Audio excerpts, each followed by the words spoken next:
Muy buenos días. Les saluda el abogado Rostiver Sotomayor Tapia, quien hoy desarrollará el módulo Las medidas cautelares penales, la prisión preventiva de manera específica. Para ello empezaremos a analizar qué son las medidas de coerción procesal. Son limitaciones a los derechos fundamentales que tienen como finalidad evitar la evasión de la acción de la justicia y el entorpecimiento de la actividad probatoria.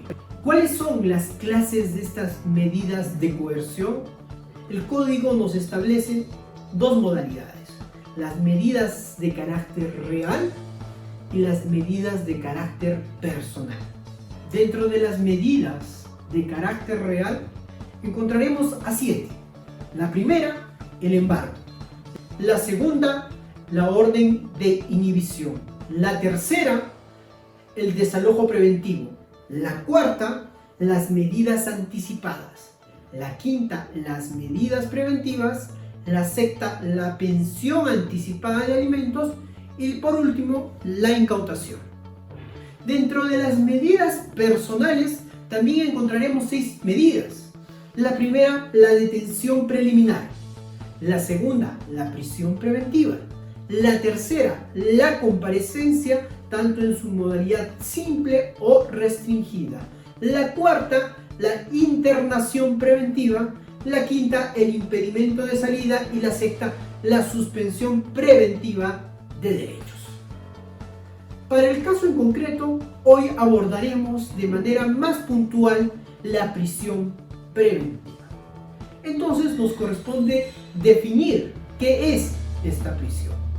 El mandato de prisión preventiva es una medida coercitiva de carácter personal y excepcional cuya finalidad es evitar el peligro de fuga o la obstaculización de la administración de la justicia. Esta es solicitada a petición del Ministerio Público y esta se justifica en los primeros recaudos recabados en la investigación. El órgano constitucionalmente legítimo para solicitar la prisión preventiva siempre ha de ser el Ministerio Público, quien a través del principio de rogación instará a un juez de garantías la restricción de la libertad ambulatoria. Así podemos encontrar en este punto la casación 328/2012 ICA, que señala que la prisión preventiva es una cuestión reglada cuya finalidad es sujetar al imputado al proceso durante las 3 etapas del proceso penal. ¿Cuáles son los principios que rigen a la prisión preventiva? Razonabilidad, legalidad, presunción de inocencia, exclusividad, excepcionalidad, provisionalidad y por último, proporcionalidad. Esta en sus 3 vertientes: idoneidad, necesidad y proporcionabilidad propiamente dicha. Ahora, al hablar de prisión preventiva, resulta necesario hacer cita al artículo 268 del Código Procesal Penal, donde establece los presupuestos para estimar la fundadez o infundadez de la prisión preventiva. Y así, como primer requisito, será que la existencia de fundados y graves elementos de convicción para estimar razonablemente la comisión de un delito que vincule al imputado como autor o partícipe del mismo. El segundo requisito será que la sanción a imponerse sea superior a los 4 años de pena privativa de libertad. El tercer requisito será que el imputado, en razón a sus antecedentes u otras circunstancias del caso, permita colegir razonablemente que tratará de eludir la administración de justicia o obstaculizará la averiguación de la verdad.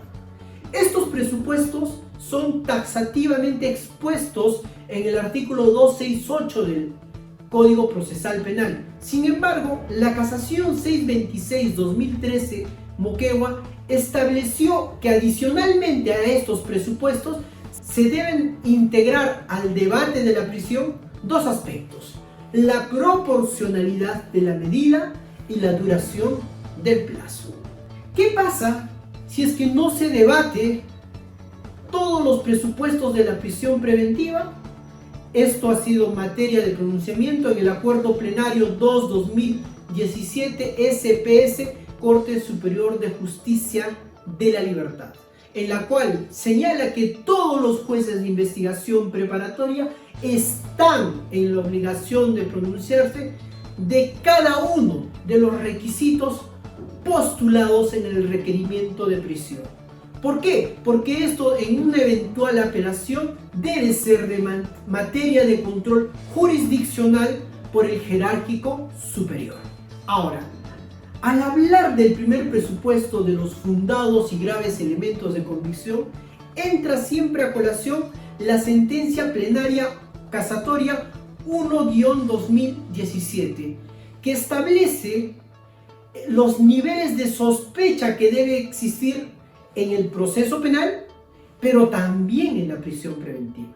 Así, al hablar de la primera etapa, esto es, las diligencias preliminares, esta requerirá una sospecha inicial. Al hablar de una formalización de investigación preparatoria, esta requerirá una sospecha reveladora.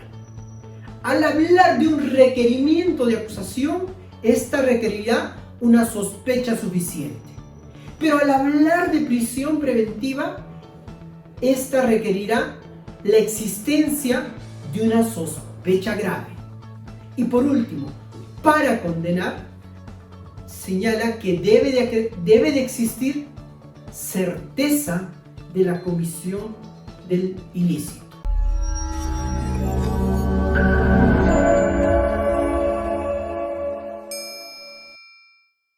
Pasaremos ahora a abordar el peligro procesal. Esta tiene dos vertientes: peligro de fuga y peligro de obstaculización. El Tribunal Constitucional, en el expediente 3223-2014-PHC/TC, ha señalado que no son requisitos copulativos, que debe existir tanto peligro de fuga y peligro de obstaculización para que haya prisión preventiva, sino puede existir uno y también puede existir el otro. Centrémonos en el peligro de fuga. ¿Cuáles son los presupuestos para establecer el peligro de fuga? Encontramos la carencia de arraigo del imputado al país. Esto ha sido definido en la jurisprudencia nacional en la casación 631-2015 Arequipa, en la cual ha señalado que los arraigos deben ser analizados desde la base de tres criterios: la posesión, el arraigo familiar y el arraigo laboral. Solo a partir de este examen y evaluación jurisdiccional podemos analizar la calidad de arraigo que tiene el imputado. Asimismo, en esta casación ha establecido que no puede asumirse la existencia de peligro de fuga por el solo hecho de que se trata de un extranjero, por cuanto esto sería un fundamento discriminatorio.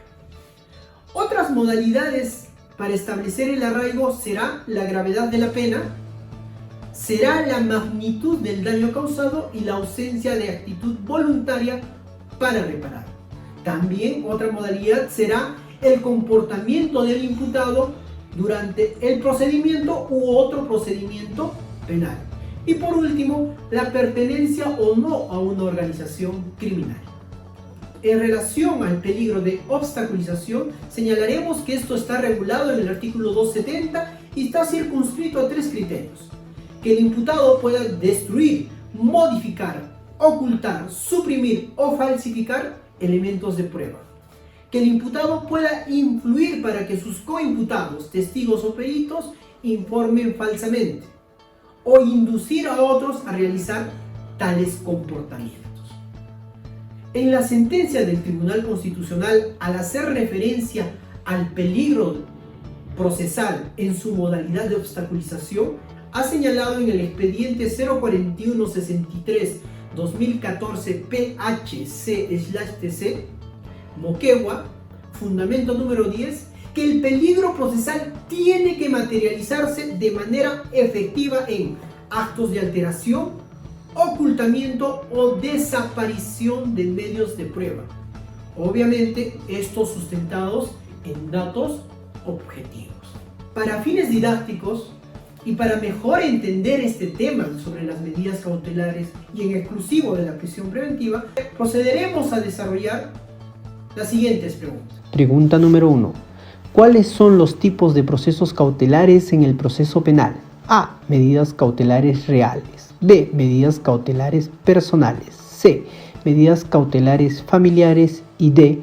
Solo la A y B. Para responder esta pregunta recordaremos lo desarrollado en el presente módulo.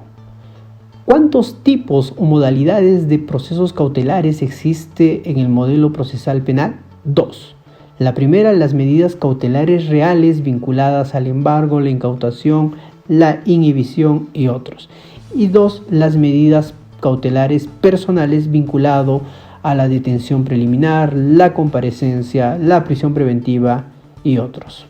Por ende, la respuesta correcta a esta pregunta será la alternativa D, las medidas cautelares reales y las medidas cautelares personales. Pregunta número 2. ¿Cuántos temas debe debatirse en la prisión preventiva? A. 3, B. 4, C. 5 y D. Ninguna de las anteriores. Para responder esta pregunta debemos citarnos en el artículo 268 del Código Procesal Penal respecto a la prisión preventiva. ¿Y qué se debe debatir? A. La existencia de fundados y graves elementos de convicción. B. Que la sanción a imponerse sea superior a los 4 años de pena privativa de libertad. C. Que el imputado en razón a sus antecedentes u otras circunstancias permita colegir que tratará de eludir la acción de la justicia u obstaculizar la averiguación de la verdad. Hasta ahí tenemos 3 requisitos. Sin embargo, la Casación 626-2013 Moquegua ha señalado que también debe ingresar al debate de la prisión preventiva la proporcionalidad y la duración de la medida. Entonces serían 5 los temas materia de debate en la prisión. Por ende, la alternativa correcta sería la alternativa C. Pregunta número 3. ¿Quién es el juez competente para resolver la prisión preventiva en cualquier etapa del proceso penal? A. El juez de juzgamiento. B. Los jueces penales colegiados. C. El juez de investigación preparatoria y D. Ninguna de las anteriores. Para responder este interrogante debemos recordar lo señalado en la Casación 328-2012 ICA, quien en su fundamento número 5 como doctrina jurisprudencial vinculante ha establecido que es el juez de investigación preparatoria el órgano competente para resolver todo lo relacionado a la libertad del investigado, aunque el caso se halle en etapa de juzgamiento. Por ende, la respuesta correcta será la alternativa C.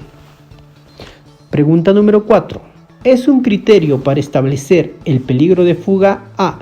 No pertenencia a una organización criminal. B. Magnitud del daño causado o la ausencia de una actitud voluntaria del imputado para reparar. C. El comportamiento del imputado dentro del procedimiento y D. Ninguna de las anteriores. Para responder esta pregunta debemos citarnos en el artículo 269 del Código Procesal Penal vinculado a los presupuestos del peligro de fuga. Así, podemos encontrar que las 2 alternativas que tendrían bastante relación sería la alternativa B, vinculado a la magnitud del daño o la ausencia de la actitud voluntaria del imputado para repararlo. Sin embargo, verificada la citada norma, se advierte que el artículo 269, inciso 3, hace referencia como componente para determinar el peligro de fuga a la magnitud del daño y la ausencia de la actitud voluntaria para repararlo. Sin embargo, en la alternativa número B, en vez de utilizar el término y de conjunción, se utiliza el término disyuntivo o. Por ende, esta respuesta no sería correcta. Ahora, la alternativa número C, el comportamiento del imputado dentro del procedimiento, es un presupuesto que se analiza en el peligro de fuga y así ha sido establecido en el inciso cuarto del artículo 269. Por ende, la respuesta correcta sería la alternativa C. Pregunta número 5. ¿Qué grado de sospecha debe existir para dictar la prisión preventiva? A. Sospecha reveladora. B. Sospecha suficiente. C. Certeza. Y D. Sospecha grave. Esta interrogante ha sido respondida por la sentencia plenaria casatoria 1-2017, que ha establecido que para la emisión o fundadez de una prisión preventiva debe acreditarse la existencia de la sospecha grave. Por ende, la respuesta correcta a esta alternativa será la alternativa D. Muchas gracias. Hemos concluido con el presente módulo.